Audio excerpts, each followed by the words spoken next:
How to change Facebook Messenger language. Hey everyone, welcome back to the channel, and on today's video we will learn how we can change language in Facebook Messenger. So without further delay, let's get started with this video. Since Messenger application does not have a built-in language option, it follows your device language. So for that you need to change your phone's language.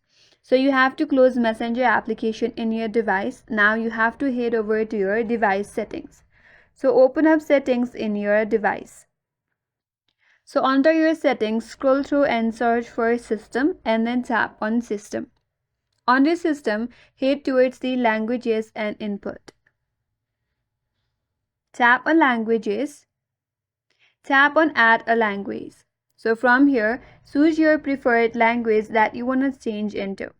Once you select your language, you have to drag the language to the chosen language and the top to set it as a default language. So once you put your preferred or your chosen language at the top as a default, your language will be now changed into your Messenger as well. And that's how you can change language on the Facebook Messenger. And that's all for today's video. Hope this video was helpful, and if you're new to our channel, consider subscribing.